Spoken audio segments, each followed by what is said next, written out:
Bom dia, amados. Desejo saudá-los com a graça, a misericórdia e a paz do nosso Senhor Jesus Cristo. Amém? Mais uma manhã que vamos meditar nos salmos da Palavra de Deus.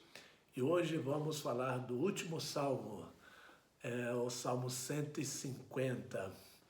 E hoje nós vamos falar nesse salmo da necessidade de louvar a Deus.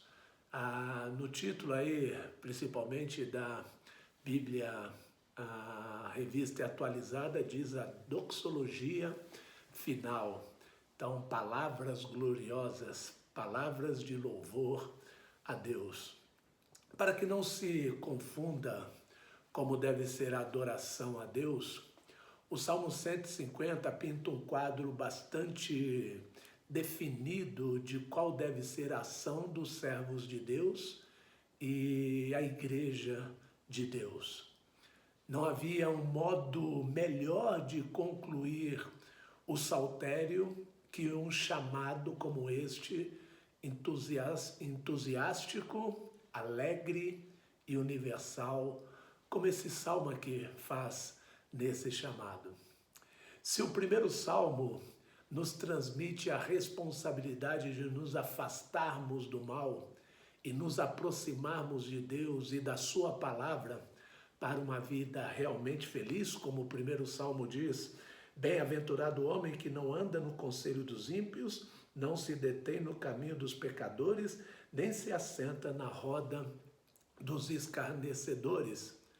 O último salmo, esse Salmo 150, mesmo diante dos percalços da vida, bons e maus momentos, dificuldades e livramentos, ele nos exorta para o louvor alegre e entusiástico na presença de Deus. Como o tema é louvor a Deus, o escritor nos aponta a necessidade que temos de adorar o nosso Senhor. E para isso, ou para que isso não seja uma tarefa mecânica, fazer no automático, ele oferece pelo menos 3 informações importantes sobre o louvor que nos cabe oferecer a Deus e do qual ele, Deus, é plenamente digno de receber. A primeira informação importante sobre a adoração a Deus é a causa do louvor. O verso 1 e 2 assim nos apresenta: aleluia, louvai a Deus no seu santuário, louvai-o no firmamento, obra do seu poder, louvai-o pelos seus poderosos feitos, louvai-o consoante a sua muita grandeza. Ele é o Deus grandioso e tem feito coisas grandiosas em nossas vidas. Por isso que nós devemos louvar a Deus. O texto inicia, como é de costume nos salmos desse tipo, com um chamado público à adoração. Exaltai ao Senhor, exaltai a Deus no seu santuário, exaltai-o no firmamento do seu poder, aleluia. Exaltai a Deus, aleluia. Exaltai a Deus em todos os lugares. Essa expressão firmamento do seu poder pode ser visto que o céu foi feito pelo poder de Deus, ou esse exaltar deveria ser por meio da observação dos céus, tipo que diz Salmo 19:1. Os céus proclamam a glória de Deus e o firmamento anuncia as obras das suas mãos. Ou também os dois sentidos juntos. O céu como criação, a observação do céu, criação de Deus. É claro que isso, a princípio, nos dá a entender que o santuário aqui descrito seja o próprio firmamento, o céu. Seres espirituais no céu é convocado a louvar ao Senhor. Ainda que isso possa ser verdade, é pelo menos uma indicação de que esse cântico era entoado no culto público, no santuário de Deus. Entre os israelitas, onde eles ofereciam louvor no templo, no tabernáculo. A indicação é que os israelitas se reuniam no templo no santuário e eles louvavam a Deus, louvavam na presença de Deus. Assim, para justificar um chamado tão importante, o salmista apresenta duas razões para que todos se empenhem com entusiasmo e vigor redobrado na adoração. Aqui vai mostrar nessa parte, nesse primeiro ponto, por que Deus deve ser louvado. Em primeiro lugar, que diz no verso 2a, exaltai-o pelos seus feitos poderosos. Os israelitas recordavam da criação magnífica do universo e da libertação poderosa de Israel do Egito, além das histórias de libertações, bênçãos e grandes feitos divinos que Israel recebeu de Deus. Por isso, eles são convocados a louvar a Deus.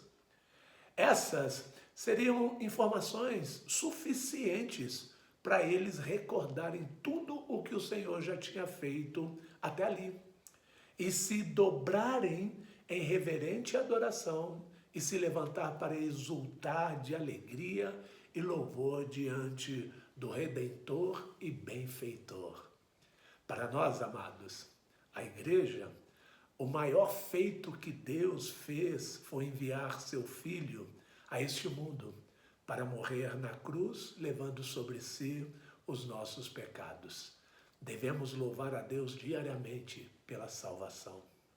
Em segundo lugar, o salmista diz no verso 2b, exaltai-o conforme sua imensa grandeza. Deus é grandioso. Deus não é grande só pelo que ele faz, mas por quem ele é. Mesmo que ele nada fizesse, os seus atributos seriam suficientes para que ele recebesse toda adoração.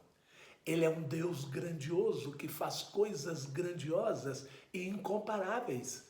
Não há Deus como o nosso Deus, que faz coisas grandiosas, porque ele é grande.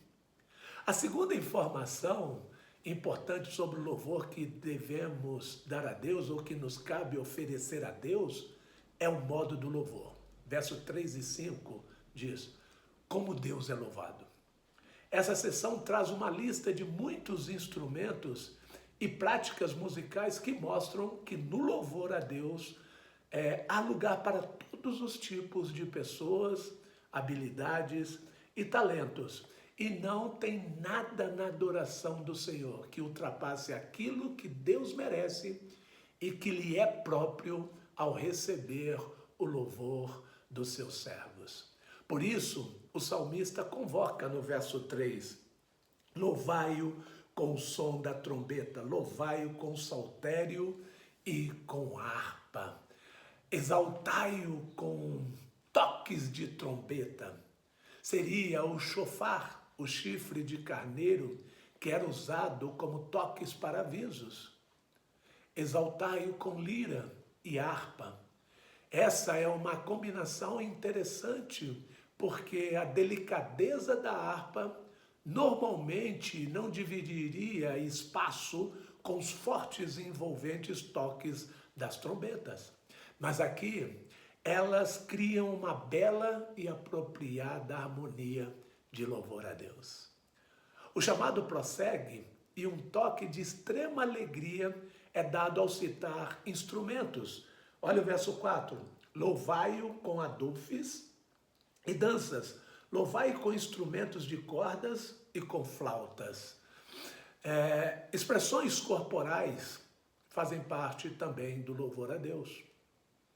O que se exige hoje por causa dos excessos são princípios mais amplos como ordem, decência, conveniência, edificação e testemunho, já que não se pode atribuir o erro ao que a Bíblia se referiu como danças.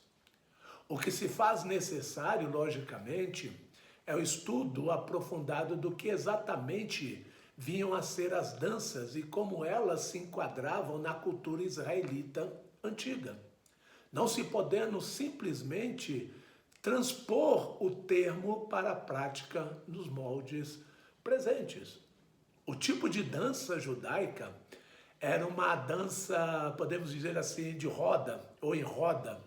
Pegava-se na mão, era um tipo de cortejo, um tipo de brincadeira, sem nenhuma conotação de sensualidade, como temos presenciado hoje em dia com as danças. Irmãos, o que se deve levar em conta é que as danças não podem ser levadas para o culto solene, porque o culto não é ditado por aquilo que nós acreditamos, é ditado por aquilo que Deus orientou, e na Bíblia não tem orientações para a igreja fazer isso. Louve ao Senhor com danças. Por isso que eu acredito que não devemos inserir no culto as danças. Não somos Israel, não temos ordem de Deus para fazer isso na igreja. Mas Deus não condena que você faça na sua casa. O que é certo é que as danças, tinham uma relação com o ritmo, já que nesse salmo e no anterior, há associação aos tamborins. Nesse caso, há também a presença de instrumentos de melodia, como instrumentos de corda e de sopro. Hoje, o piano, o violino e a flauta. Finalmente, para dar uma pitada de exultação, pratos são utilizados para expressar essa extrema alegria durante o louvor ao Senhor. O verso 5 diz: louvai-o com símbolos sonoros, louvai-o com símbolos retumbantes. Exaltai-o com símbolos sonoros, exaltai-o com símbolos ressonantes.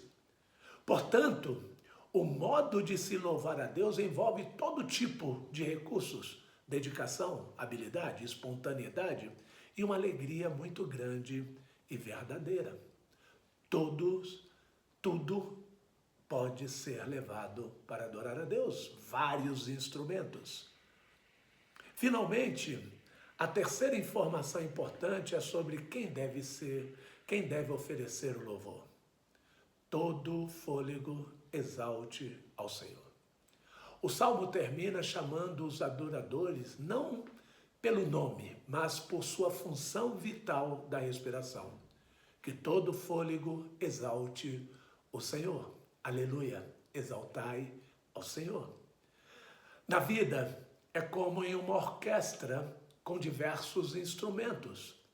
O louvor a Deus é feito por diferentes instrumentos, pequenos como uma flauta, grandes como um símbolo retumbante, barulhentos como uma trombeta, melodiosos, harmoniosos como uma harpa, como uma cítara.